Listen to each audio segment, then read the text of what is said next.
Today on America's Test Kitchen, we're headed to Ireland. Bridget makes Julia Irish stew with carrots and turnip. Adam reviews all-in-one machines. And Erin makes Bridget classic Irish brown soda bread.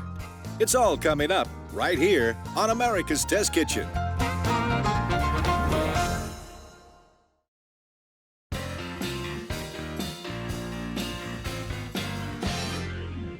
Simple stews made with just meat, vegetables, and water are an old school kind of recipe that tastes clean and elegant, and I think every cook should learn how to make them. And today, Bridget is going to walk us through the basics using an Irish stew as the example. That's right, and when you have a minimal amount of ingredients, then the ingredients themselves and the technique really has to matter. That's it. All right. Now, one of the first steps that we do with many stews is we brown it. So before I get to the meat, I'm just going to start to heat up a little bit of oil. I've got a tablespoon of vegetable oil here in a Dutch oven.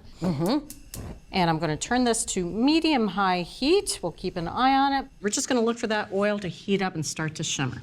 So let's talk about meat. We're making it with lamb. I love it. Lamb already has so much flavor, but we're using one of the most flavorful pieces of the lamb. It's shoulder chops. Shoulder cuts are very tough, but incredibly flavorful. So they're perfect for stewing because it takes a tough cut and turns it tender. That's right. Now this is a total of 4.5 pounds of lamb shoulder chops, about an inch and a half thick, and they do have the bone in it. That's actually a very good thing. We do want to cut away from the bone here, and you can see all that marrow in there. We are going to keep the bones. We're going to add these into the stew as well, and we'll fish them out a little later on. That's right, because that's going to help make the broth. That's exactly right. So now there should be another one. Yeah, there we go. We've got these little riblets here. You can see this little tail end of the ribs there. Sneaky buggers. That's exactly right. So I just want to start the cut there, and then I'm using my boning knife and just cutting the meat away. And you just want to get in there and feel it. All right. And you can put these in there as well if you like. And now all we're left with is some fat and meat here. We're going to cut these into pretty big pieces. How much fat do you leave on the meat when you cut it for stew meat? I like a rich, flavorful, fatty kind of stew. But for like any big globules, I'll take those away. And then we want to cut, as I said, into pretty large pieces, about 1.5 inches. I'm going to season these with salt, and I'm going to have you be pepper lady. All right.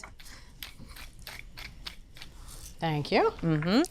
Now, if after you've cut the meat, it's really wet, very moist, you might go at it with some paper towels. That's going to help with browning. But this is actually pretty dry. Yeah, it looks perfect. All right. We're going to cook this in 2 batches.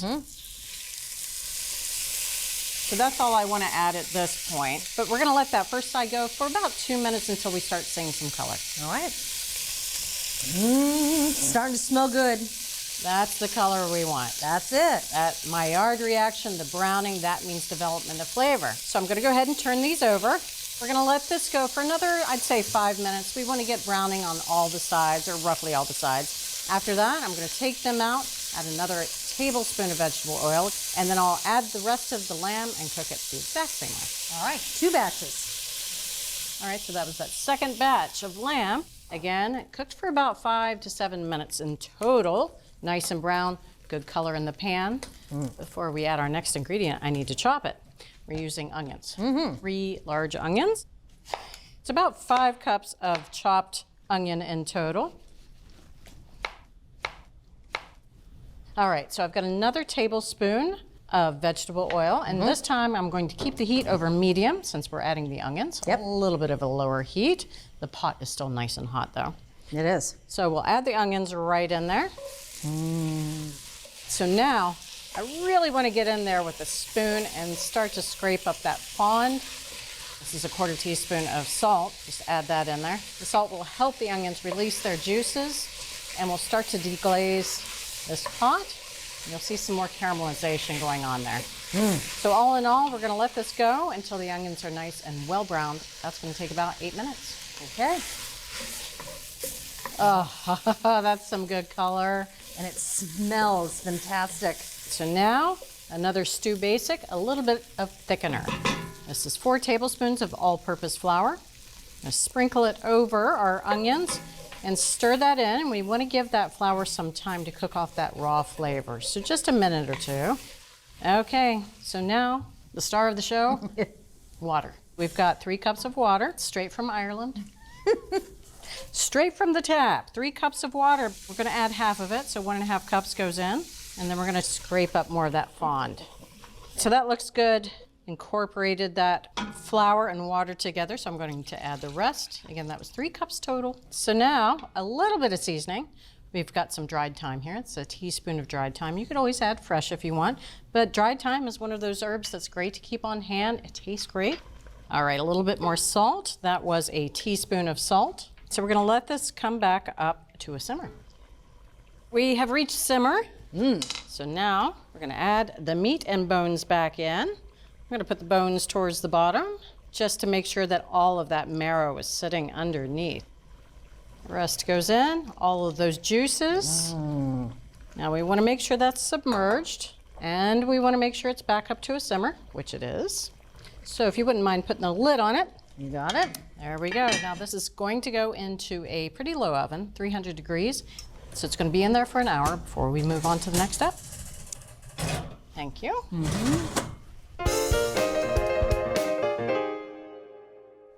Now the stew has been in there for an hour, but before we bring it out, we need to prep our veg.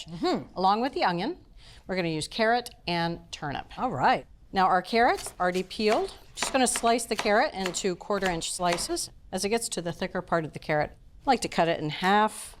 Otherwise you end up with a giant coin. That barely fits on the spoon with everything else. That's exactly right. And then continue to cut it again into slices. This is a 1/2 pound of carrots. I've already prepped 2 more. You really want to go by weight here. And then purple top turnip. I love that little bit of a horseradishy flavor that it gives. We're just going to peel this. So I'm going to cut off the stem, put that in the ground, you can grow another one. Really? No, I have no idea. Just sounded really smart. We're gonna cut this a little bit bigger. The carrots, they cook at a different rate from the turnips. So the carrots, we slice them thin, 1/4-inch thick. The turnip, I'm gonna cut into 1-inch cubes. Nice. So I just make 1-inch planks and then cut across. So that looks good. And now, could you get the door for me? I'm gonna get the stew. Thank you. Oh, it smells so good. You know, it smells like fall to me. This is the smell of fall. There's a cold, brisk wind, and this is the smell of the kitchen. It smells like stew. Yeah. All right. Pot super hot, but you can see there's a lot more liquid in there now. That's because the meat has given off some of its liquid, of course the onions as well. So we can now add our vegetables to it. I'm just gonna place them right on top. This is going to go another hour, and by that time the meat should be good and tender. Okay. So it was in there for that 2nd hour. Nice and bubbly here. Oh. I really want to check whether or not the lamb is nice and tender. There we go. And then just take a paring knife and it should go in and out very easily, which it does. That looks very tender. So now I'm just going to stir the turnip and the carrots down into that gorgeous broth. And we're gonna let this sit here, just uncovered, let it cool down a little bit for about 5 minutes. And a little bit of that fat's gonna rise to the top. And you can tell me if you want me to get rid of it or not. Okay.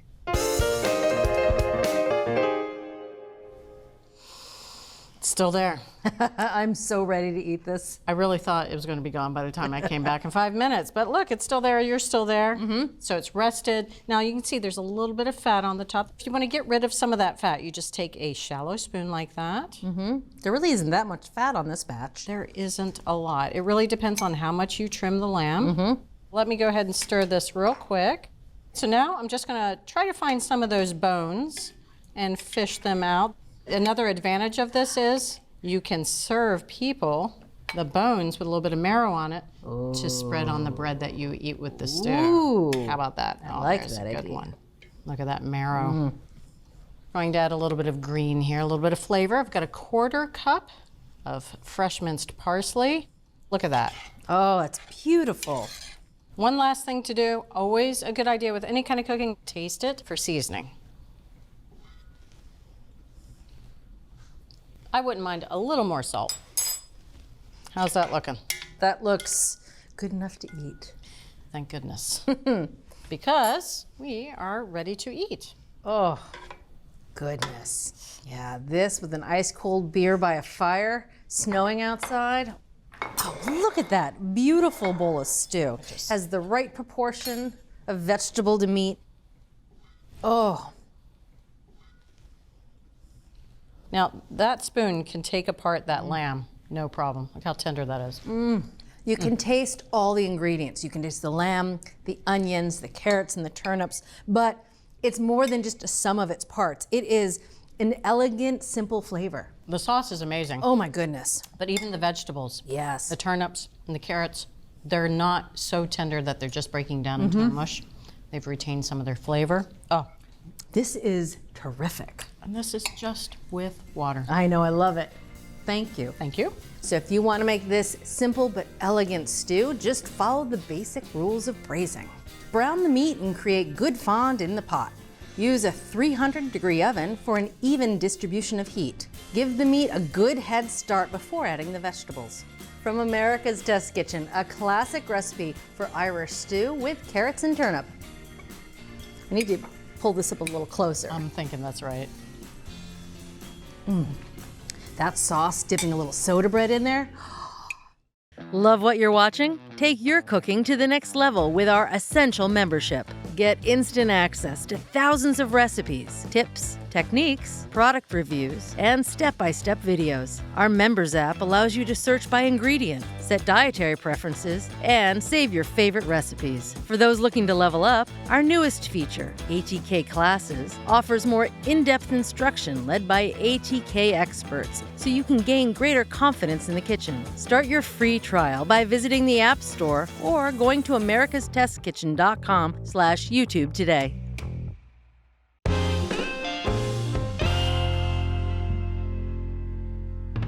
We are getting closer to cooking like the Jetsons, where all you have to do is press a button and whoosh, dinner is done. Case in point, these all-in-one machines, which claimed to do a lot, but they're expensive, and are they worth the money, Adam?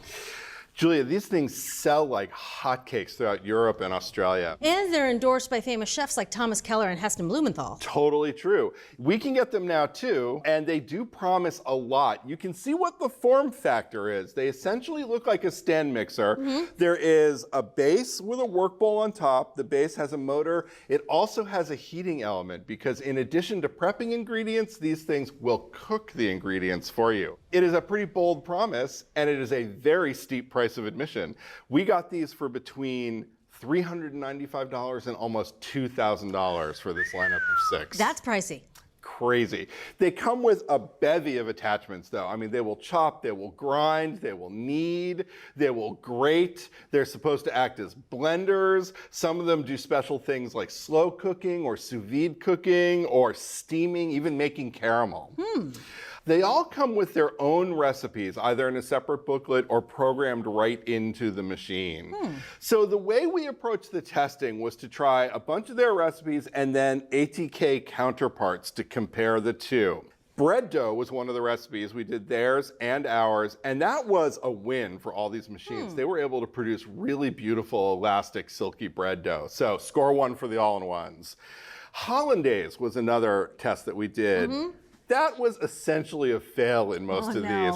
There were a couple of reasons for that. The appliance honestly is new to a lot of our testers, so there was a learning curve and it was hard to nail the heat exactly. So some of them got a little too hot, scrambled the eggs. Second reason is that a lot of these will only operate with their chopping blades installed, and that scrambled some of the eggs in the cooking bowl too. The risotto tests were sort of a mixed bag. Testers had better luck with the recipes that came with the machines. With the test kitchen recipe, that was a chicken risotto that started by browning pieces of chicken. Most of them, because the blades have to be installed in order for them to operate. I see where this is going. Yep, it chucked the chicken around the bowl. Didn't brown well. In some cases, it got all nicked up. The rice got beat up in the risotto. There were 2 machines, though, that did a better job for a couple of reasons. These 2 can be operated without their chopping blades that installed. seems key. That's totally key. So the chicken browned a lot better. Also, their work bowls are a little wider at the bottom. So that was a big help in terms of the browning of the chicken. More surface area. Testers also tried using these as food processors by making a mirepoix, which is that mixture of onions and carrots and celery, dicing pancetta, and grating Parmesan. And again, a lot of these didn't do a super job at the mirepoix. It came out a little slushy. There was that learning curve involved. It was hard to get it just right, except for this one in front of me, which was just as easy to use as a regular food processor. It was intuitive to figure out, and the mirepoix was crisply cut and lovely. And testers actually thought this one overall was the easiest to use. The controls are simple and straightforward. It has sort of a familiar form factor. It was a little easier to clean because more of its parts were dishwasher safe than some of the other machines. Key. That is key. So if you want to inch towards the Jetsons in your cooking, you're going to want this, which is the Cuisinart Complete Chef Cooking Food Processor, $700. Oof. So it's not cheap, but you know what? It outperformed all the other ones as a food processor. It did a great job as a stand mixer. It did a really good job cooking the food. It wasn't a terrific blender. That was its Achilles heel, but all of the other functions were up to snuff. Wow, so you actually would recommend this? You know, the tester who tried this, I had to pry it out of her hands. She didn't want to give it up. All right, I was pretty skeptical about these in the beginning, but there you have it. If you're ready to enter the world of all-in-one machines, look for the Cuisinart Complete Chef Cooking Food Processor, and that's going to run you about $700. Are you ready to take your cooking to the next level? Introducing the complete America's Test Kitchen TV show cookbook. Featuring every recipe from every episode of America's Test Kitchen. That's thousands of recipes. That texture is unbelievable. Reviews, gadgets you didn't know you needed. and tips. Yes, there's some terrible choices, but there are also some amazing choices. We've spilled all of our secrets and included our insider notes alongside each recipe. Plus, there's a handy shopping guide so you know exactly what to grab when you're at the store. And of course, it makes an excellent gift. Get your copy today at americastestkitchen.com.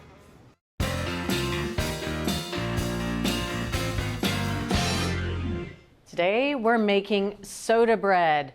Not that sweet loaf that's filled with raisins and caraway and resembles a scone. No, we're making real Irish brown soda bread. It's malty, it's craggy, and it's made with very few ingredients, the star of which is wholemeal flour. Now, this wholemeal flour has a really coarse texture. It actually has the whole bran, very coarse grind. You can see all the bits of the wheat right in there, but it can be really hard to source here in the United States. And when you do find it, it can be very expensive. But it's what gives Irish soda bread that craggy, rustic interior and nice, sweet, nutty flavor. So Erin's here, and she's going to show us how to make Irish brown soda bread without the star of the show, wholemeal flour. I certainly am, Bridget. Absolutely. So I actually grew up on the style that you mentioned earlier with the raisins and caraway seeds, and it's a family recipe, so I'll always love it. It wasn't until I went to Ireland about 25 years ago that I discovered this type of bread that you're describing, the Irish brown soda bread. It was everywhere in the B&Bs, in the pubs, in the restaurants, everywhere. And as you mentioned, this wholemeal is not really easily found here. No. So one of our biggest challenges was to make a substitute. Okay. I'm going to show you how. So as you can tell, American whole wheat flour is very fine, it's very uniform, and it's very different from that wholemeal flour. Right. So we are starting with 2 cups of whole wheat flour. It's really important that you have fresh whole wheat flour or that you pull it out of your freezer that's been in there for no longer than 12 months. And to this, to get that texture, we're going to add 1 cup of bran, and then we're going to add 1/4 cup of the germ, which is the center part of the kernel. So you're basically recreating wholemeal flour. I am. Yep. Yes, absolutely. 1 ingredient at a time. The loaf that we baked with just this mixture was definitely better in texture, but was a little too weedy. So we're going to add 1 cup of all-purpose flour to kind of cut that weediness. To this, we're going to add 2 teaspoons of sugar, and this is going to kind of mirror the sweetness that you would get with a wholemeal flour. Nice. We're going to add 1 teaspoon of table salt, and I'm going to add 1.5 teaspoons of baking soda. Believe it or not, we're not relying on the baking soda to leaven our bread. We actually are relying on it for flavor. It adds a nice minerally flavor to the bread, and it also helps with browning. We're going to add 1.5 teaspoons of baking powder, and that's going to really leaven our bread. All right, so now we're just going to whisk these together. Now I'm going to add 2 cups of buttermilk. It adds a nice tang, and also the acid in it is going to react with the baking powder and the baking soda. So now I'm just going to stir this together until that buttermilk is worked in and all the flour has absorbed the buttermilk. And it's just a rough, craggy texture, as you can see. And now I'm just going to turn it out onto our board. I'm just going to mix it together until it comes into a 6-inch round. It's a little tacky, but it's still manageable. Over, and there we are. Now I'm gonna cut a 5-inch cross in the top. That's about a 1/2 inch deep. As it bakes, it's gonna allow it to spread. Now I'm just gonna transfer this to an 8-inch cake pan to really corral the loaf. So as it bakes, it's gonna start to spread, and we want it to corral it so it spreads out and up. This is gonna bake in an oven that's at 375 degrees on the middle rack. It's gonna take about 40 to 45 minutes to bake, and I'm gonna rotate it halfway through. Okay. All right. Soda bread gets its name and flavor from its traditional leavening agent. That's baking soda. But our version also uses baking powder. So what's the difference? Well, for starters, baking soda is what's called single acting. Baking soda is a simple chemical compound containing sodium, hydrogen, oxygen, and carbon. It acts as soon as it comes in contact with an ingredient that's acidic, like buttermilk, by breaking down into smaller molecules, including carbon dioxide gas. This single-acting baking soda reaction is fleeting and will wind down with time. Now, baking powder is a mixture of a few different chemicals, one of which is baking soda. It also typically contains 2 or more different acids. Baking powder is considered to be double-acting. The first reaction happens when it becomes wet, and one type of acid reacts with some of the baking soda. Once the batter is heated, a second reaction of the other acid and baking soda is activated. This double action gives the loaf more time and a more foolproof ability to rise. So, although it's called soda bread, we use baking powder for dependable lift and baking soda to impart that distinct flavor. Oh, that smells good. Oh, look at that, Bridget. Oh, can you smell that? That smells so toasty. Oh. So it's nice and lightly golden brown on top. I baked for about 45 minutes, and I'm gonna take the temperature, and it should be 185 degrees, and we have 186, and that's great. That's fabulous. All right. Yeah, well, that's really important, especially with a brown loaf of bread. Yep. It's hard to tell if it's done or not. Yeah, absolutely. So now I'm just gonna invert it onto this cooling rack. And then I'm gonna re-invert it. So now we're just gonna let this cool for about an hour. All right, Bridget, it is time. So now I'm just gonna slice this in half. Can you hear that crust? I can hear that crust. That's a great sign. Oh, look inside. Oh, that is beautiful. Beautiful, rustic, craggy crumb.